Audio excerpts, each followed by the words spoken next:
गढ़वा से इस वक्त की बड़ी खबर। हर घर नल जल योजना सरकार का बड़ा दावा, लेकिन सच जो सामने आया वह आपको हिला देगा। नमस्कार, आप देख रहे हैं नाउ इंडिया 24 न्यूज और मैं हूं निरंजन कुमार। सरकार का दावा हर घर तक शुद्ध पेयजल, लेकिन जमीनी हकीकत कुछ और ही दिख रही है। केतार प्रखंड के पाचा डूमर गांव में जब उपायुक्त ने औचक निरीक्षण किया तो कई चौंकाने वाले नजरें सामने आए। कहीं पाइपलाइन टूटी हुई, कहीं नल ही नहीं लगे, और जहां लगे हैं वहां सिर्फ सूखी टोटियां हैं। ग्रामीणों की शिकायत कुछ अजबे है। पानी कभी कभी आता है और उसका कोई समय तय नहीं। ऐसी हालात में करोड़ों रुपए खर्च होने के बाद भी योजना अधूरी दिखाई देती है। पीसीसी सड़कें तोड़ दी गई है, लेकिन मरम्मत नहीं हुई। पाइपलाइन सही से गहराई तक नहीं डाली गई। नतीजा आए दिन लीकेज और लोग परेशान। पानी के लिए तरस रहे हैं पूरे ग्रामीण। अब उपायुक्त ने साफ संदेश दिया है, लापरवाही बर्दाश्त नहीं होगी और कार्रवाई तय है।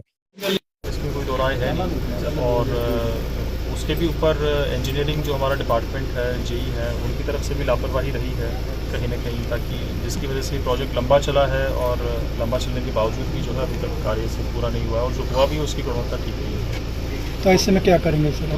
जैसा कि मैंने बताया कि जेई को स्पष्टीकरण हम लोग कर रहे हैं और ठेकेदार से भी जो है इसका रिटर्न एक्सप्लेनेशन पूछ रहे हैं हम लोग। अगर सेटिस्फैक्ट्री आंसर नहीं रहा तो we will report to the department. करीब 80 करोड़ की ये योजना है और इससे न केवल केदार प्रखंड बल्कि और भी आसपास के जो प्रखंड हैं उसमें नल का जो पानी है उसको पहुंचाना है। तो काफ़ी हद तक इसमें कार्य जो है ठेकेदार के मुताबिक हो चुका है, और जो मोटे मोटे स्ट्रक्चर्स हैं उसका हमने इंस्पेक्शन भी किया है, तो मोरलेस वहाँ वर्क सेटिस्फैक्ट्री है। बट जो टोले की जो स्थिति है वो ठीक नहीं है, और जो ग्रामीणों से इंटरेक्शन किया है और जो कई टोलों में और घरों में भ्रमण किया है, उससे स्पष्ट है कि नल जो लगाया है या तो लगा ही नहीं है, या पाइप फटे हुए हैं, या फिर बहुत सारी जगह जो है उसकी डेप्थ ठीक नहीं है। तो कुल मिला के काफ़ी सारी खामियां हैं। तो इसके लिए हमने जो जेई है उनको स्पष्टीकरण भी किया है, और ठेकेदार से भी जो है उनका एक लिखित पक्ष हम मांगेंगे। क्या आपका इसमें रीज़न है कि ये काम इतना जो है गंदे तरीके से आपने किया है, और जो भी फाइंडिंग्स होगी उसके अनुरूप फिर आगे एक्शन लिया जाएगा। और जल सहियाओं को भी जो है उनके साथ भी हमने इंटरेक्शन किया है, और उनके भी कई सारे दायित्व हैं कि पानी की जो गुणवत्ता की जांच उनको करनी है। तो FT जो है सरकार ने उनको उपलब्ध कराए हर जल सहिया को, और उनसे ये भी हमने उनको ये भी निर्देश दिया है कि जो एजेंसी है और जेई और जो ठेकेदार है उनके साथ भी समन्वय बना के रखें, क्योंकि जो ग्रामीणों और जो सरकार उनके बीच की एक कड़ी जो है वो जल सहिया है।